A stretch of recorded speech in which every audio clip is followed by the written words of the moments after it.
जय महाराष्ट्र मित्रांनो, जर सर्वोच्च न्यायालयाने 2022 मध्येच वेळेत निर्णय दिला असता तर आज एकनाथ शिंदे मुख्यमंत्री झाले नसते, असा दावा कोणी राजकीय नेत्याने नाही तर थेट सर्वोच्च न्यायालयात ठाकरे गटाचे ज्येष्ठ वकील कपिल सिब्बल यांनी केला आहे। एवढंच नाही तर निवडणूक आयोगाने धनुष्यबाण चुकीच्या पद्धतीने दिला, विधानसभा अध्यक्षांचा निर्णय घटनाबाह्य प्रक्रियेवर होता आणि पक्ष बदलणं म्हणजेच घटनात्मक आत्महत्या आहे, असं अत्यंत गंभीर मुद्देही त्यांनी न्यायालयात मांडले। मग या युक्तिवादामुळे शिवसेना आणि धनुष्यबाण प्रकरणाचं संपूर्ण चित्र बदलू शकतं का आणि हा युक्तिवाद खरंच गेम चेंजर ठरू शकतो का? चला संपूर्ण प्रकरण सविस्तरपणे समजून घेऊया। जून 2022 मध्ये महाराष्ट्राच्या राजकारणात झालेल्या बंडाने संपूर्ण देशाचं लक्ष वेधलं। शिवसेनेतील अनेक आमदार एकनाथ शिंदे यांच्या नेतृत्वाखाली वेगळे झाले। त्यानंतर महाविकास आघाडी सरकार कोसळलं आणि काही दिवसातच एकनाथ शिंदे महाराष्ट्राचे मुख्यमंत्री झाले।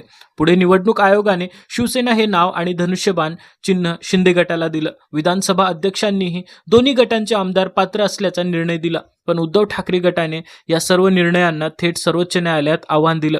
गेले 3 वर्ष हा खटला न्यायालयात प्रलंबित आहे। दरम्यान महाराष्ट्रात लोकसभा निवडणूक झाली, विधानसभा निवडणूक झाली, स्थानिक स्वराज्य संस्थांच्या निवडणुकांची तयारी सुरू झाली, पण खरी शिवसेना कोणाची आणि धनुष्यबाणावर अधिकार कोणाचा याचा अंतिम निकाल आजही आलेला नाही। मात्र आता या खटल्याची अंतिम सुनावणी सुरू असून 30 जुलैच्या सुनावणीत ठाकरे गटाचे ज्येष्ठ वकील कपिल सिब्बल यांनी केलेला युक्तिवाद संपूर्ण खटल्याचा वेगळंच वळण देणारा ठरू शकतो, अशी चर्चा सुरू आहे। सुनावणीच्या सुरुवातीलाच कपिल सिब्बल यांनी एक अत्यंत मोठा दावा केला। त्यांनी न्यायालयाला सांगितलं की जर या प्रकरणाची सुनावणी 2022 मध्येच वेळेत झाली असती तर आज एकनाथ शिंदे मुख्यमंत्री झाले नसते। त्यांच्या मते सुरुवातीच्या टप्प्यात न्यायालयाने योग्य निर्णय दिला असता तर पुढे जे काही घडलं, सरकार बदलणं, पक्षाचं नाव बदलणं, चिन्हाचा प्रश्न, या सगळ्या घडामोडी घडल्याच नसत्या। हा केवळ राजकीय आरोप नव्हता तर न्यायालयीन प्रक्रियेत झालेल्या विलंबाकडे लक्ष वेधण्याचा प्रयत्न होता। त्यामुळे सिब्बल यांनी सर्वोच्च न्यायालयाला आता आणखीन विलंब न करता अंतिम निर्णय देण्याची विनंती केली। त्यानंतर त्यांनी सर्वात मोठा मुद्दा उपस्थित केला।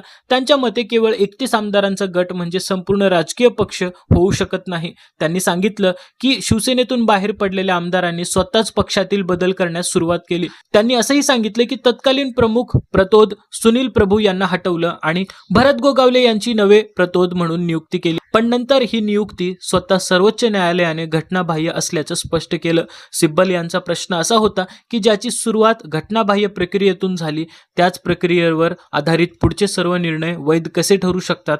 त्यानंतर सिब्बल यांनी निवडणूक आयोगावर थेट बोट ठेवलं। त्यांच्या मते निवडणूक आयोगाने शिवसेनेच्या 2018 मधील सुधारित पक्ष घटनेचा विचार केला नाही। आयोगाने केवळ आमदार आणि खासदारांची संख्या पाहिली आणि त्या आधारावर शिंदे गटाला शिवसेना हे नाव आणि धनुष्यबाण चिन्ह दिलं।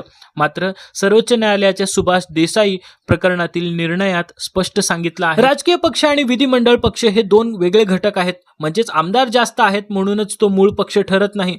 मूळ पक्षाची संघटनात्मक रचना, पक्षप्रमुख आणि अंतर्गत निवडणुका यांनाही तितकंच महत्त्व आहे। सिब्बल यांनी त्याच मुद्द्यावर जोर देत निवडणूक आयोगाचा निर्णय कायदेशीरदृष्ट्या चुकीचा असल्याचं न्यायालयासमोर मांडलं। यानंतर त्यांनी भारतीय लोकशाही संदर्भात अत्यंत गंभीर मुद्दा उपस्थित केला। सिब्बल म्हणाले, जनतेकडून एखादा उमेदवार ज्या पक्षाच्या विचारधारेवर, चिन्हावर आणि नेतृत्वावर निवडून येतो त्याने नंतर वैयक्तिक राजकीय फायद्यासाठी तोच पक्ष सोडणं म्हणजे लोकशाहीचा विश्वासघात आहे। त्यांनी यासाठी एक अत्यंत प्रभावी शब्द वापरला, पक्ष बदलणे म्हणजे घटनात्मक आत्महत्या करणे। कारण मतदारांनी मतदान केलं ते व्यक्तीला नव्हे तर त्या पक्षाच्या विचारांना आणि चिन्हाला। निवडून आल्यानंतर त्याच मतदारांच्या इच्छेविरुद्ध दुसऱ्या बाजूला जाणं हा संसदीय लोकशाहीच्या आत्म्यावर घाला असल्याचं त्यांनी न्यायालयात ठामपणे सांगितलं। सिब्बल यांनी विधानसभा अध्यक्ष राहुल नार्वेकर यांच्या निर्णयावरही प्रश्न उपस्थित केले।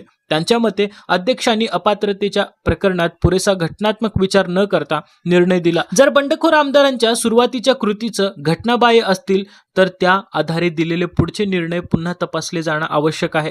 त्यामुळे केवळ महाराष्ट्राच्या राजकारणावरच नाही तर भविष्यात देशात होणाऱ्या अशा सर्व बंडखोरीच्या प्रकरणांवरही या निकालाचा परिणाम होऊ शकतो, असा दावा ठाकरे गटाकडून करण्यात आला। या सुनावणी दरम्यान आणखीन एक महत्त्वाची बाब समोर आली। ठाकरे गटाने न्यायालयीन प्रक्रियेत झालेल्या विलंबावरही नाराजी व्यक्त केली। फेब्रुवारी 2023 पासून हा खटला सर्वोच्च न्यायालयात आहे। या काळात 3 सरन्यायाधीश बदलले, न्यायमूर्ती DY चंद्रचूड, त्यानंतर न्यायमूर्ती संजीव खन्ना, त्यानंतर न्यायमूर्ती BR गवई आणि त्यानंतर आता न्यायमूर्ती सूर्यकांत। यांच्या खंडपीठासमोर हा खटला सुरू आहे. म्हणजे जवळपास 3 वर्ष हा वाद प्रलंबित राहिला आणि त्या काळात महाराष्ट्रातील संपूर्ण राजकीय वास्तव बदलून गेलं. मात्र इथे एक गोष्ट स्पष्ट समजून घेणं महत्त्वाचं आहे. आज सर्वोच्च न्यायालयाने कोणताही अंतिम निकाल दिला नाही. सध्या फक्त ठाकरे गटाचा युक्तिवाद झाला आहे. पुढील सुनावणीत शिंदे गटाचे वकील या सर्व मुद्द्यांवर उत्तर देतील. त्यानंतर न्यायालय दोन्ही बाजूंचे युक्तिवाद आणि पुरावे तपासून अंतिम निर्णय देईल. म्हणून सध्या कोणताही निष्कर्ष काढणं योग्य ठरणार नाही. पण एवढं मात्र नक्की आहे, 30 जुलैची सुनावणी या संपूर्ण खटल्यातील सर्वात महत्त्वाच्या सुनावण्यांपैकी एक ठरली आहे.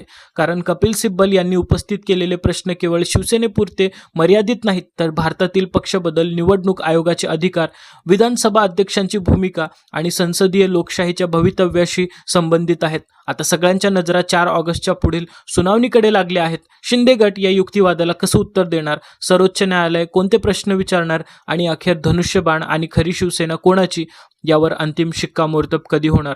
तुमच्या मते कपिल सिब्बल यांचा हा युक्तिवाद या खटल्यात गेम चेंजर ठरू शकतो का? सर्वोच्च न्यायालयाचा अंतिम निर्णय कोणाच्या बाजूने लागू शकतो? तुमचं मत कमेंटमध्ये नक्की सांगा. व्हिडिओ आवडला असेल तर लाईक करा, शेअर करा आणि अशा सखोल राजकीय विश्लेषणासाठी उमेश मुंबईवाला चॅनलला सबस्क्राईब करायला विसरू नका. धन्यवाद.